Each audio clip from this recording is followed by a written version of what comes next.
Today we are going to take up some special topics in vibrations of beams. So, the first topic that we are going to discuss is that of a tensioned beam. So, what happens when a uniform beam is subject to tensile loading? So, this is important because when we discuss strings, taut strings are in tension, but as we have discussed before that there are examples, for example, the guitar string, which looks like more like a beam under very low tension, and as you make it taut, it becomes a string. So, we are going to look at this in this transition of behavior from a beam like behavior to a string like behavior when you put a beam under tensile loading. So, let us look at this example.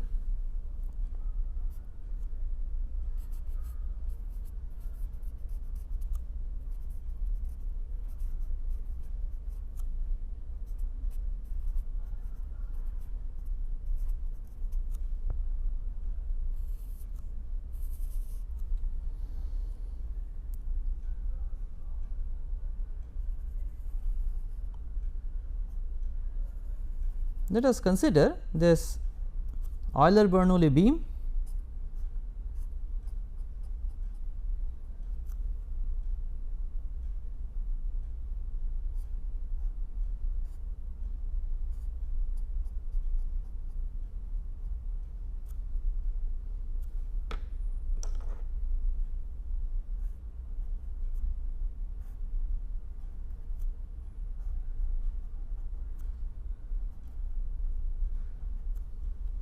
Which is subjected to a tensile loading, say T. Then the equation of motion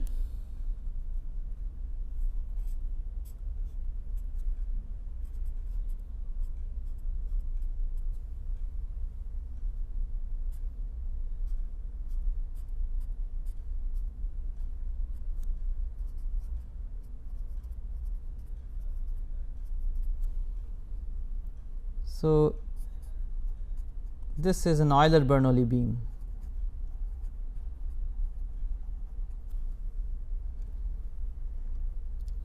So, these two terms are from the beam equation. Now, when you have this tensile loading, then additionally you have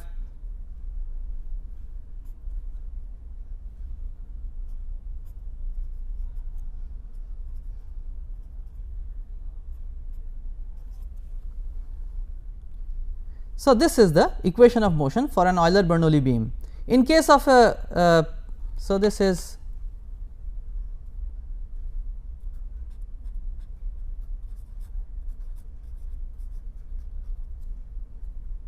for an Euler-Bernoulli beam.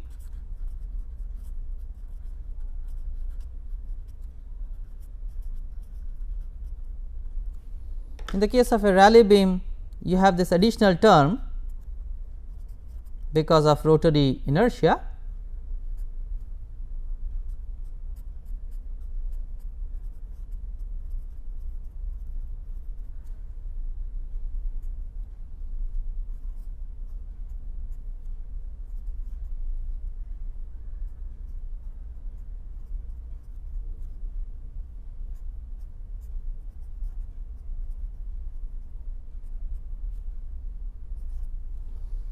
So, this is for a Rayleigh beam which has this additional term because of the rotary inertia.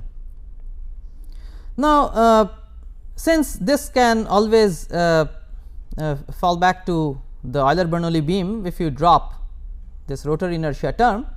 So, we can discuss the Rayleigh beam. So, let us first non-dimensionalize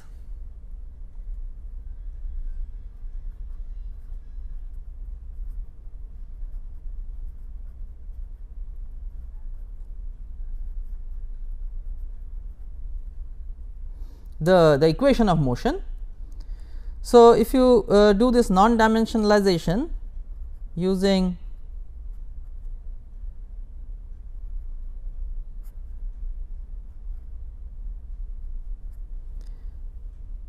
this scheme. So,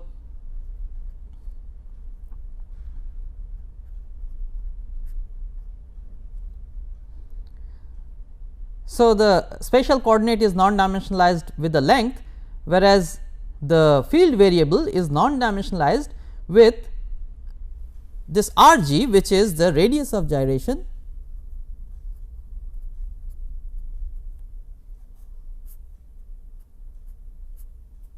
which is defined as square root of the second moment of the area divided by the area of cross section. Further, we non dimensionalize time using the speed of propagation of transverse waves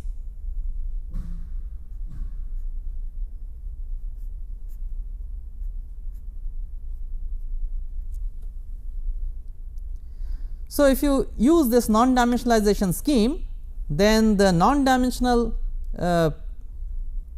equation of motion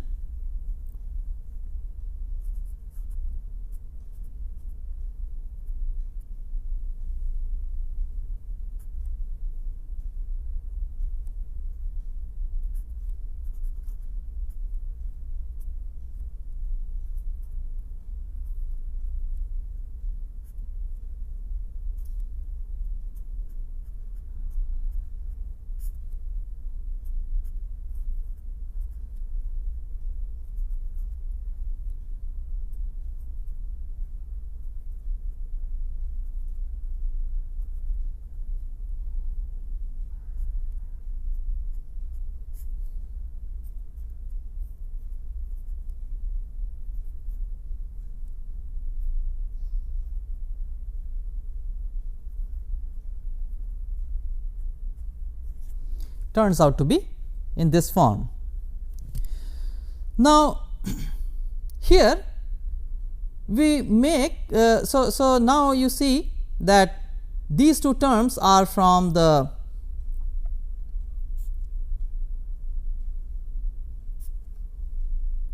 string equation of motion, whereas these two terms are from the flexural stiffness and the rotor inertia. Now, if you look at these coefficients, so these coefficients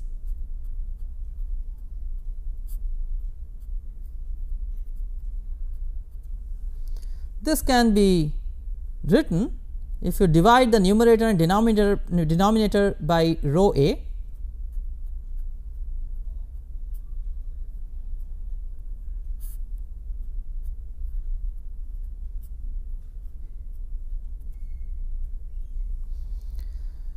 then I can recast this as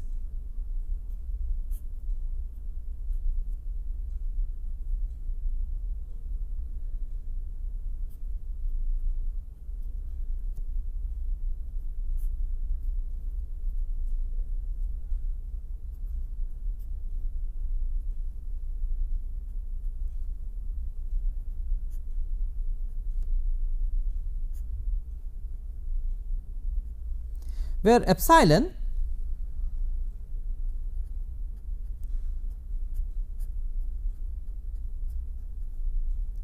is obviously the axial strain in the beam. So, T divided by E A. So, that is going to give us the strain because of this tensile loading, and S R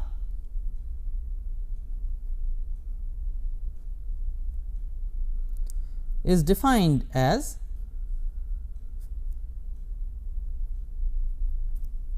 the length over the radius of gyration. This is known as the slenderness ratio.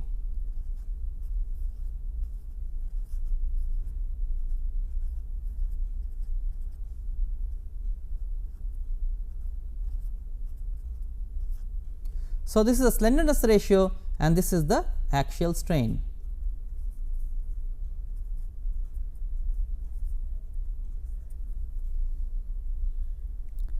Now, so this coefficient is nothing but inverse of the axial strain and inverse of the square of the slenderness ratio. Similarly, this coefficient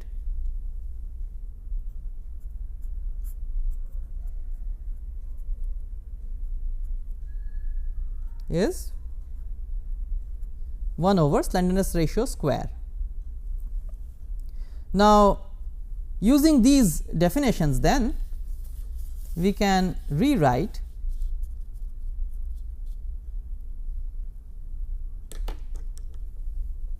the equation of motion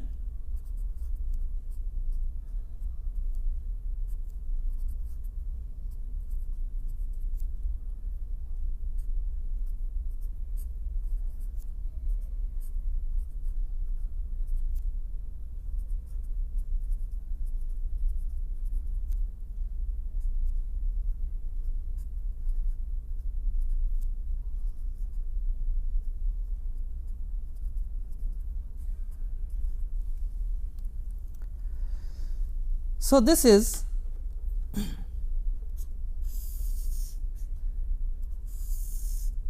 our equation in non-dimensional form, and the parameters and the coefficients defined in a very special way. So, here I have of course dropped the tilde symbol for simplicity. Now, let us look at these terms. So, this is the slenderness ratio, which indicates how slender the beam is. So, it is the length over the radius of gyration. So, if the beam is very very slender,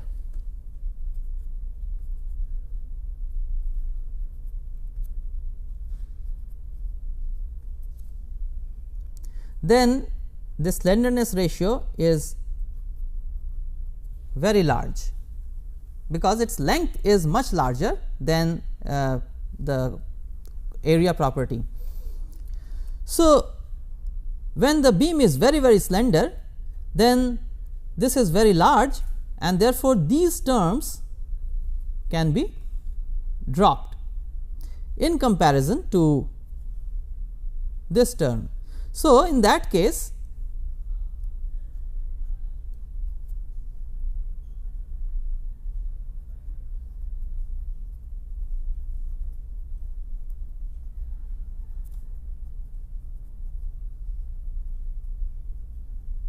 we expect a string like behavior.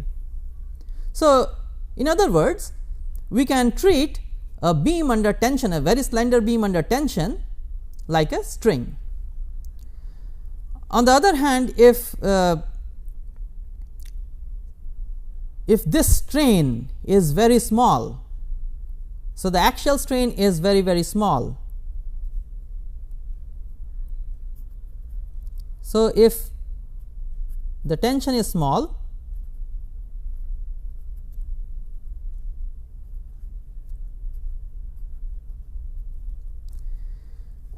and the axial strain is very small, in that case this term might become significant.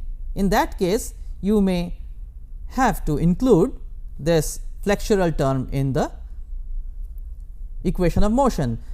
So, this rotor inertia term therefore is negligible in the case of slender beams, whereas this term is negligible if the beam is again slender and the tension is very high. So, the tension is very high and the beam is slender, then these two terms can be dropped, therefore, it will have a string like behavior, or the system can be modeled as a string. Whereas, if tension is very small, then this flexural term may be significant. So, this must be considered. So, you tend to more like a beam like model.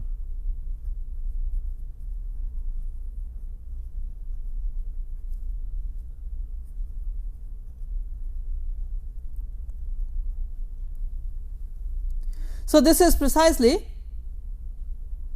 what we observe from this equation, and elements like the guitar string, which are extremely slender when they are put, even though they have sufficient bending stiffness, but when they are subject to a large tension, in that case the behavior is like a string. So, you can treat a guitar string under tremendous amount of tension as a string. So, this is what we have observed. So, another way to look at it is that the restoring force in a restoring force in a guitar string is more because of tension than because of its flexural rigidity, so or flexural stiffness.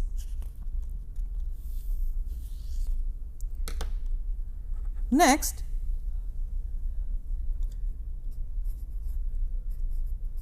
let us consider a beam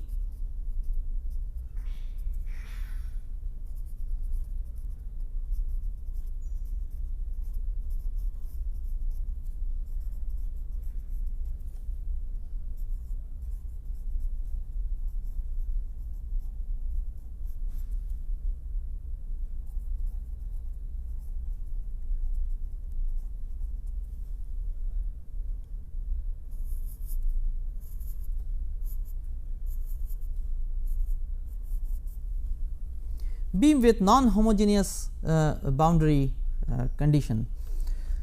So,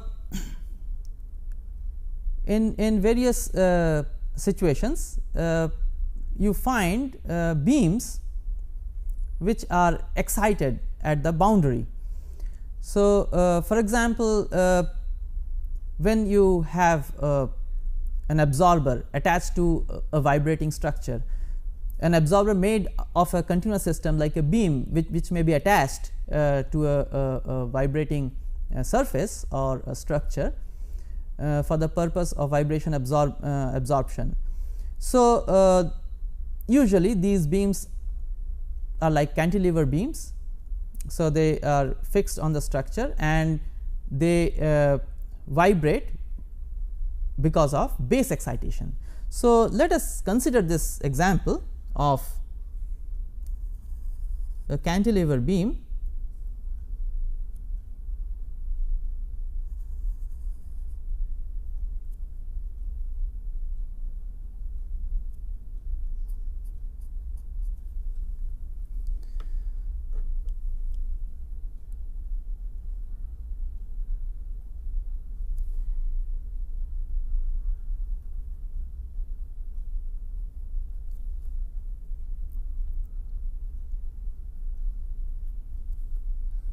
So, this is a cantilever beam which is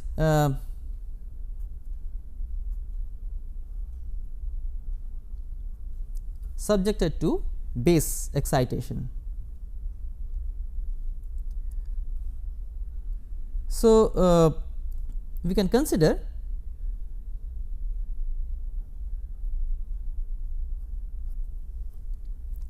that this motion of the base is given by h of t. So, this is a time varying function which is specified, let us say, and we will consider that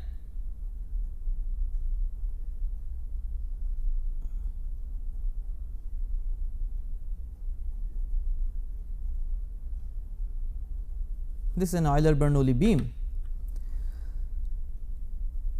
So, the equation of motion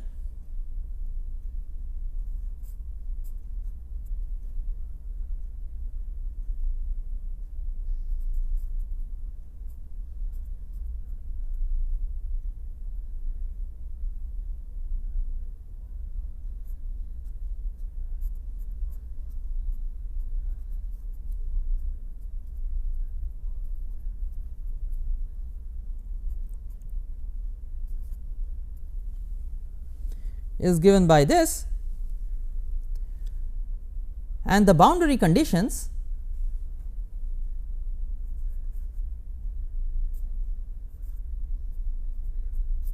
So, the displacement of this boundary, suppose, is given by this function h of t. At x equal to 0, we also have this condition that the slope is 0, whereas for the free end we have the bending moment as 0 and the shear force.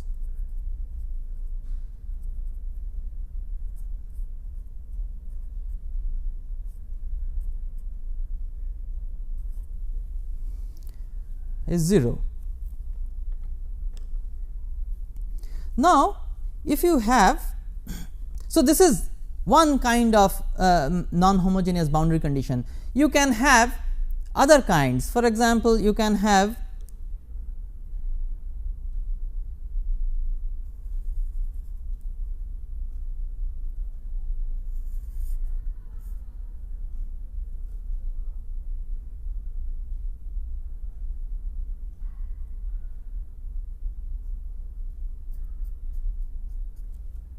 a cantilever beam once again, but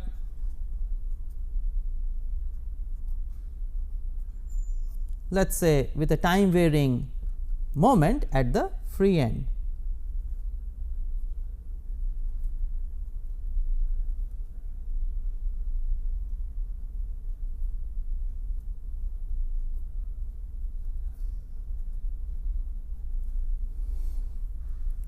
So, in this case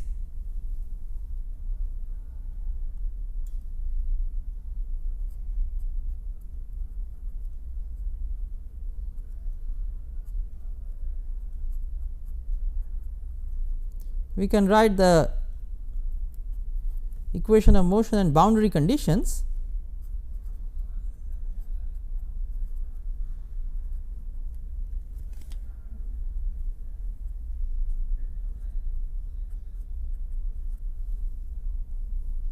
So, once again at this free end, now they are both 0, the displacement and the slope, whereas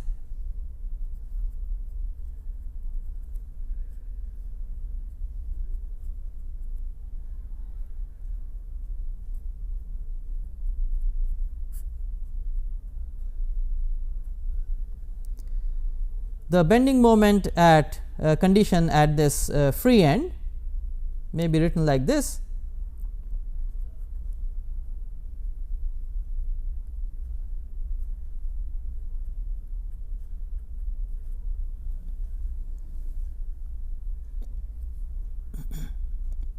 And the shear force at the free end is 0. So, this is another kind of non-homogeneous boundary condition, where you have the force. Here it was the displacement, here it was the force. Now, when you have force, it is possible to include it in the equation of motion.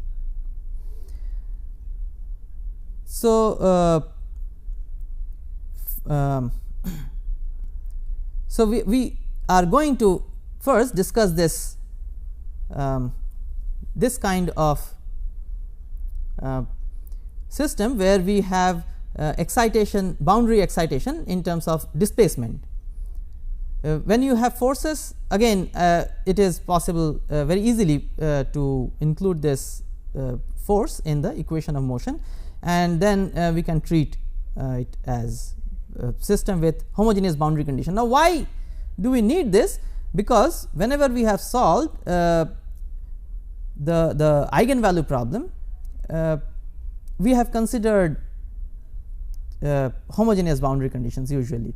So, if you want to use this modal expansion theorem for solving the system In such cases, you will require that the boundary conditions be homogenized first. Otherwise, the modal expansion, the eigenfunctions do not satisfy will not satisfy the boundary conditions with time varying functions. So, we would like to have a method of homogenizing the boundary conditions for the problem. So, let us look at this problem first. So, we have this cantilever beam with base excitation. Now, let us try to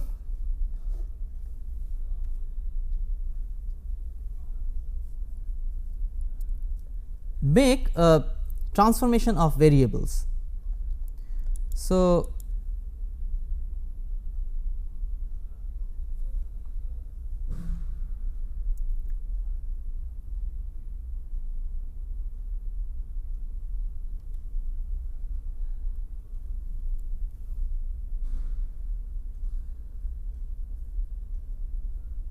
let us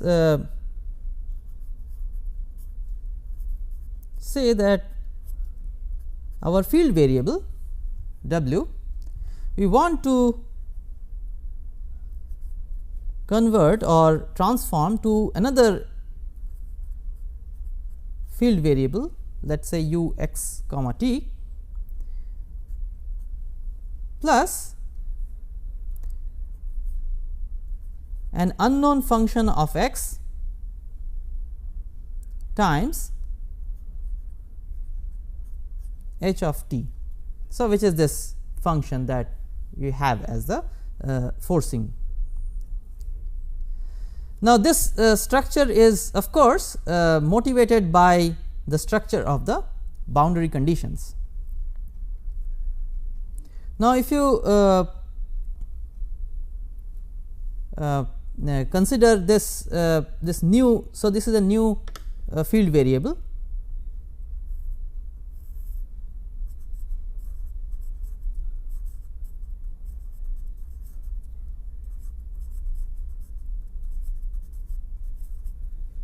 and this function is as yet unknown. So, this is an unknown function.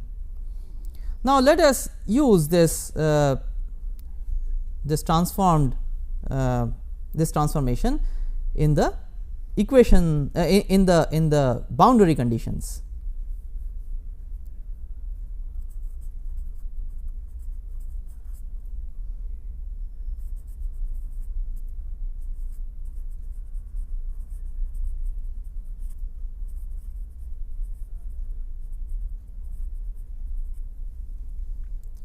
So, the displacement boundary condition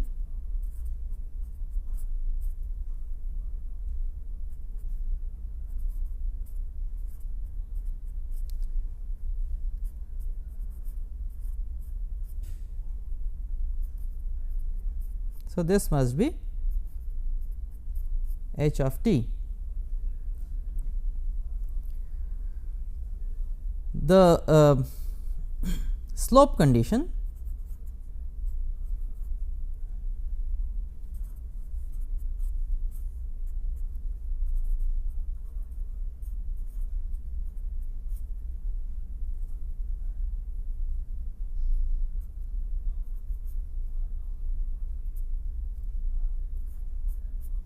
so prime here denotes derivative with respect to x, that must be 0.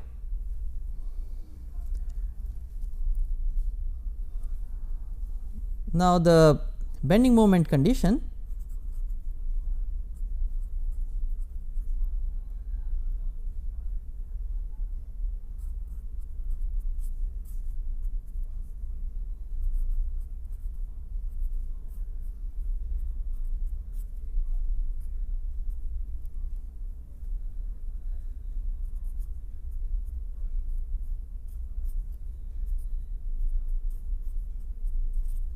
is 0, and similarly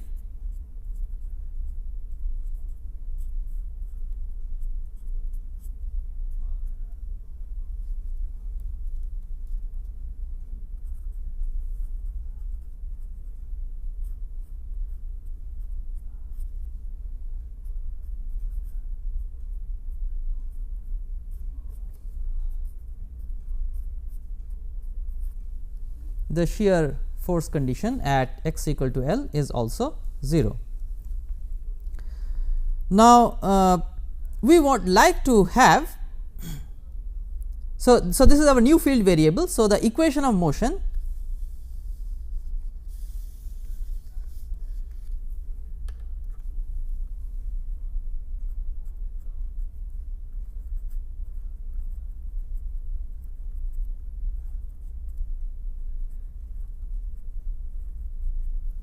So, if you substitute this in the equation of motion,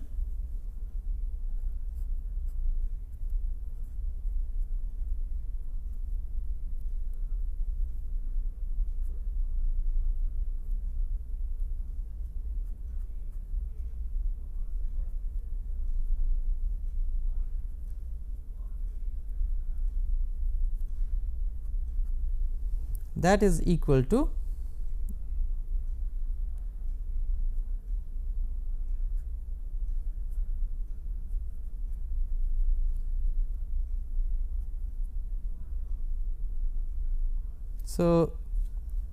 minus of rho a eta h double dot that comes from the inertia term, and similarly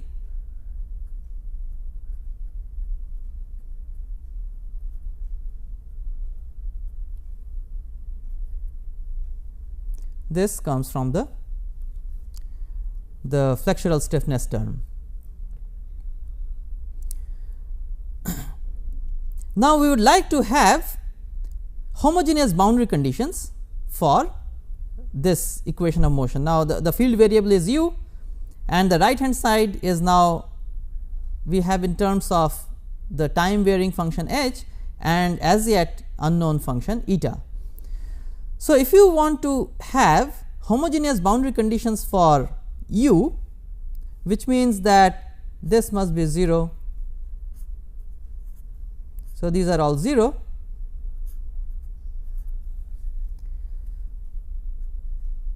So, this implies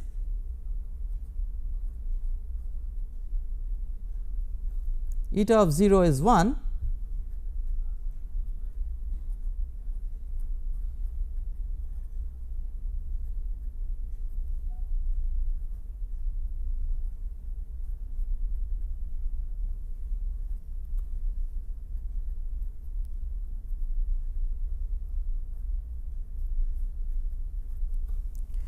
Now, we have to construct a function eta which satisfies these 4 conditions.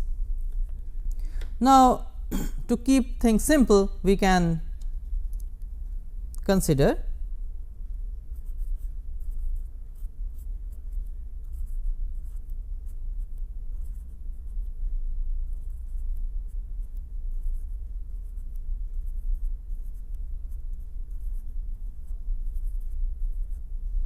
a polynomial in this form, and if you now use these conditions, so this will imply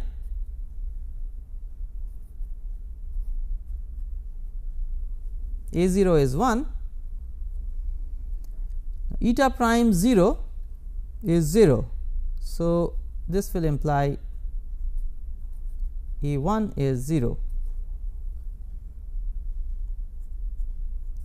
Eta double prime L, if that is to vanish, then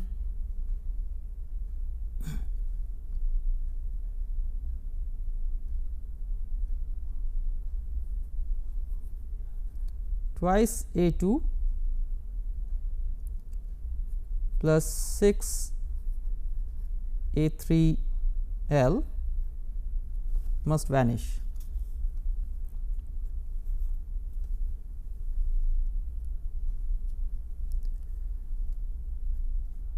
And if the triple derivative of eta is to vanish, then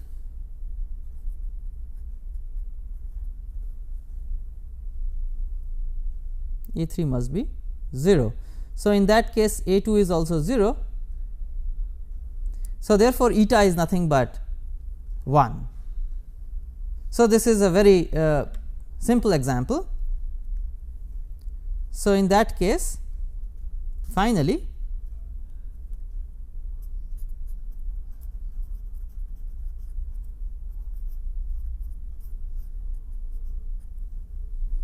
and therefore, the equation of motion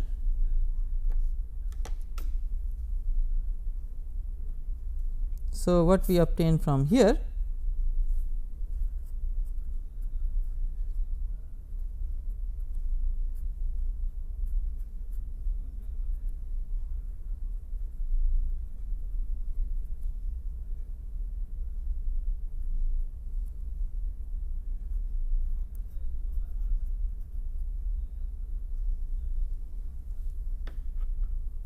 so this is the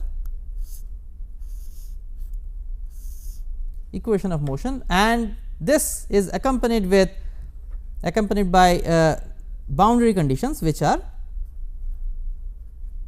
all homogeneous.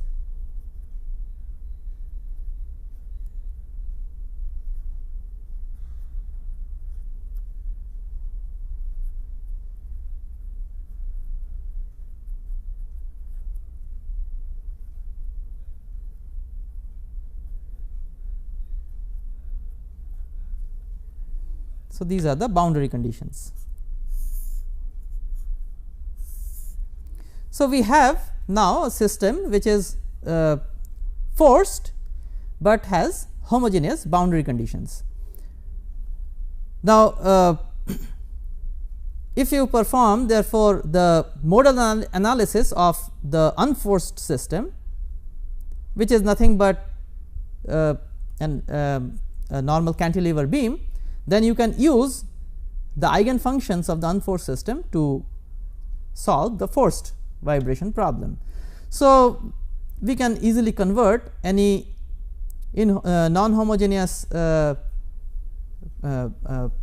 with non-homogeneous boundary conditions to problems with homogeneous boundary conditions. Next, let us look at this important phenomenon of damping. So, as we have discussed before as well, we can have two kinds of damping in continuous systems. One is the external damping, which is more common or very easy to see, and then there is an internal damping which is very actually hard to model and also very less understood. This is because it depends on the material constitution, the internal structure of the material. Now, this internal damping we are all considering throughout one dimensional elastic continuum. So, beam is also one dimensional elastic continuum. So, the source of this internal damping is usually friction between the layers of the molecular layers inside the structure or inside the material.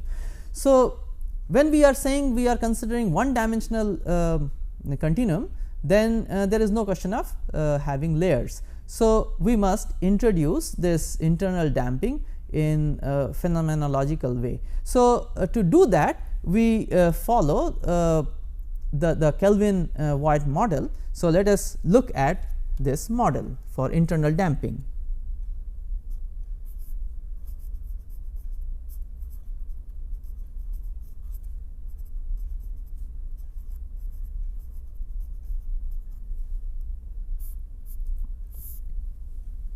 So, first we are going to look at internal damping.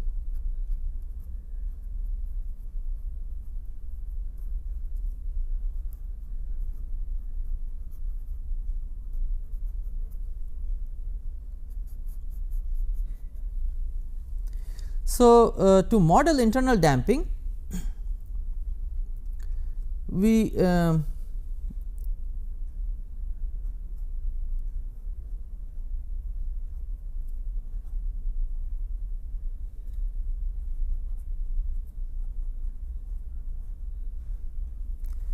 use the Kelvin-Voigt model. So, this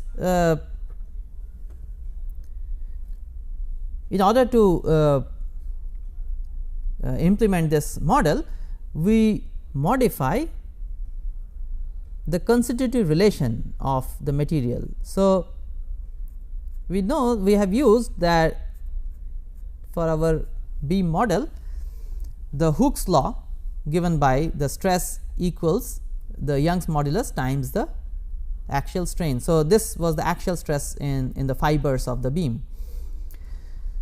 Now, in addition to this the stress because of the mechanical straining, we add a second term which is dependent on the strain rate.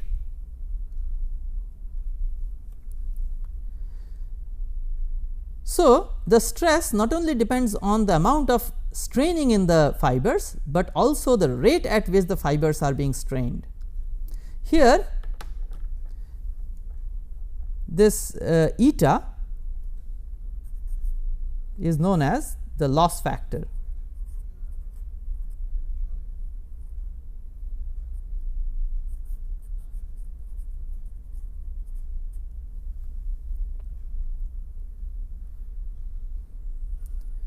It is written in a special way in order to match this term. So, E times some eta times epsilon dot. So, if you use this model to derive the equation of motion, then you can easily see that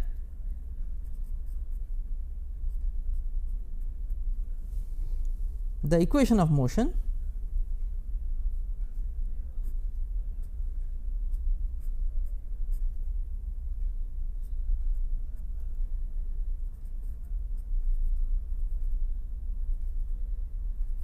So, these are the two terms that we already have in the Euler-Bernoulli beam. Now, because of this additional term, you can expect that there is going to be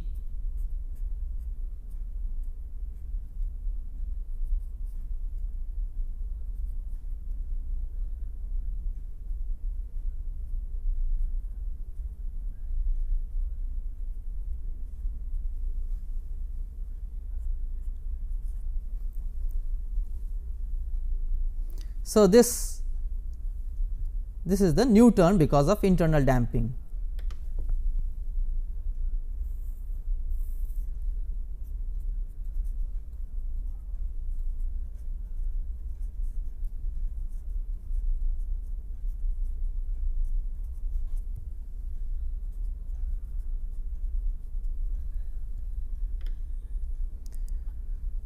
Now, to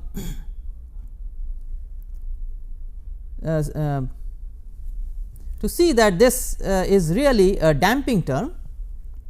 So, we multiply this whole equation with the velocity del w del t and integrate over the domain of the beam, that is the length of the beam.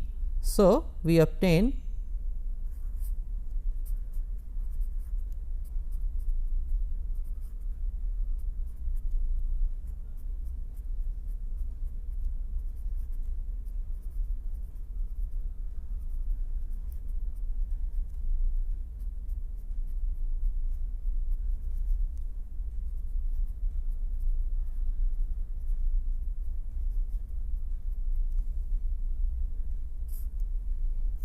and integrate this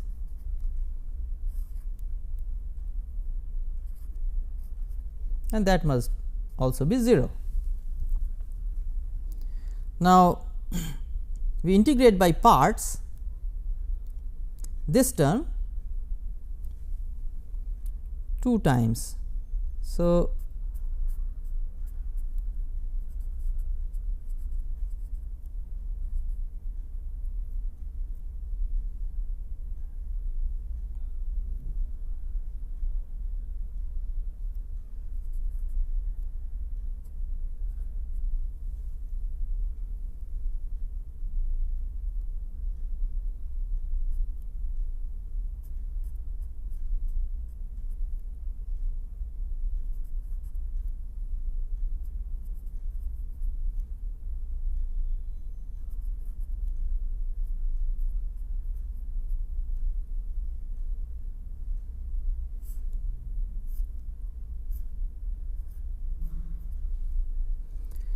and similarly this term also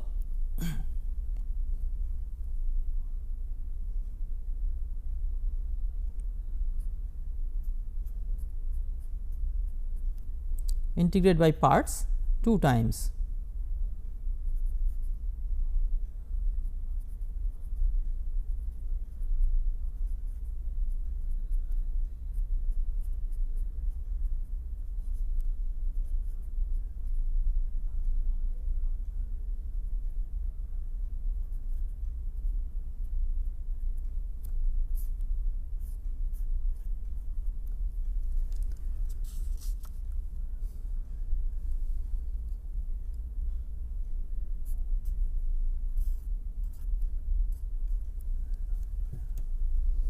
And the rest of the terms in the, so in the integral I can write this term as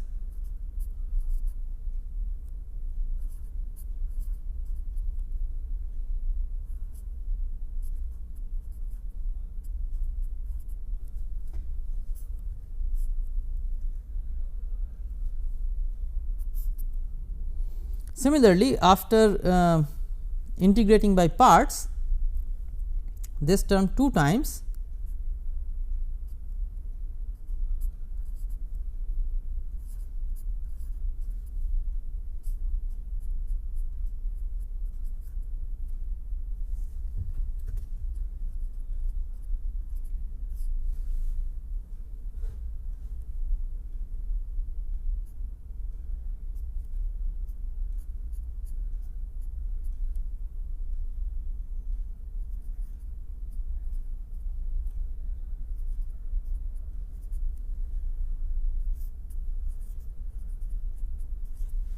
so this is what you are going to get.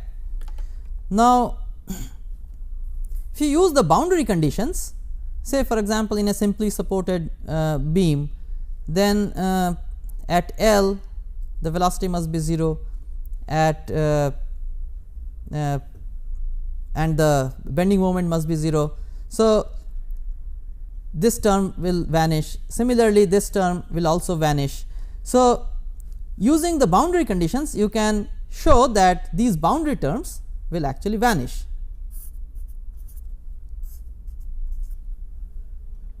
So, therefore, we are left with this integral equal to 0. Now, you can easily identify that this term, these two terms is nothing but the total energy, the rate of change of total energy. Half rho a del W del T whole square is the kinetic energy, this is the potential energy. So, this is the total energy, and this term I am going to take on the other side.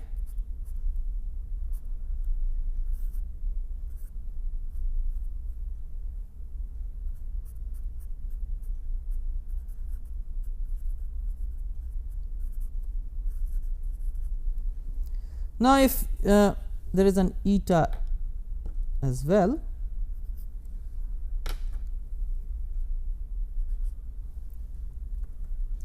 so now E is positive, I is positive. If eta is also positive and this is a squared quantity, so this is a positive quantity. So, integrated over the length of the beam, so this must be positive quantity if eta is positive, and therefore, the energy, the rate of change of energy is negative, which means that energy always reduces.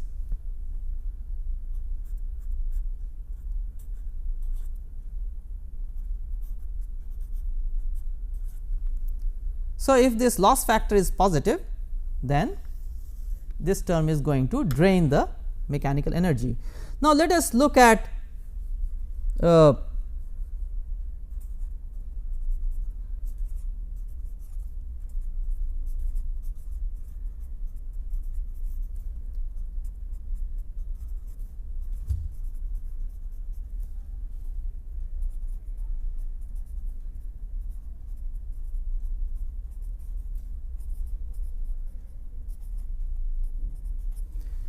now simply supported Euler-Bernoulli beam with internal damping. So,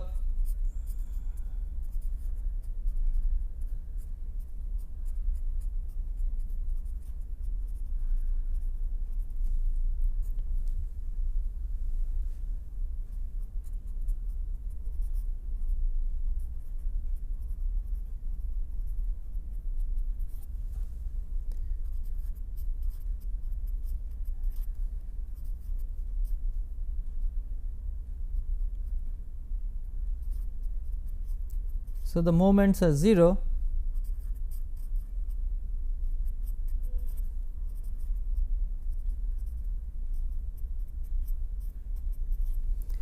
Now, we have seen that for an undamped beam, the modal vibration is given by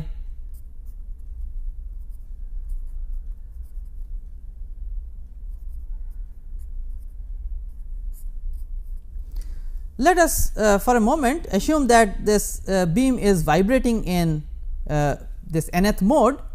So, if I substitute this in the damped equation, then I can rewrite if you substitute this in the equation of motion and simplify,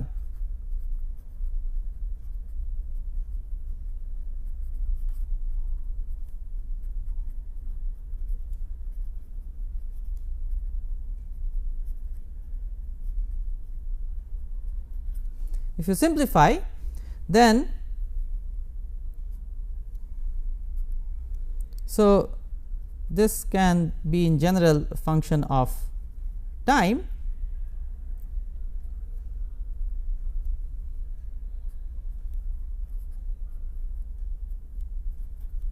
You can recast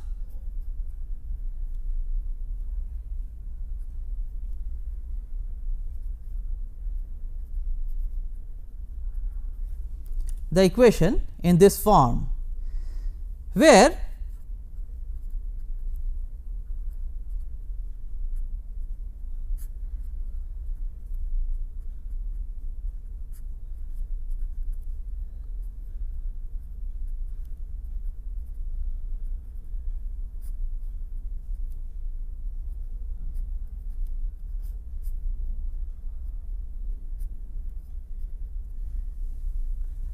so this is what is interesting to observe.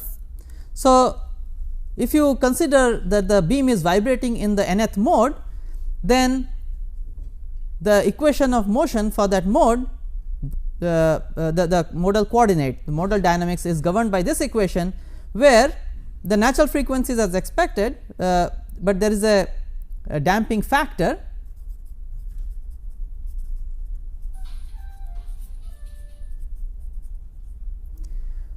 which we find is proportional to n square. So, higher the mode, higher will be the damping factor. So, which means that the higher modes get effectively damped because of internal damping. You can repeat this analysis with external damping, and you can easily show, and this we have seen before as well in the case of strings and bars, that with external damping the lower modes are more effectively damped than the higher modes. Same conclusion can be drawn even for this beam vibration, where we find that internal damping is effectively damping the higher modes and the external damping will effectively damp the lower modes.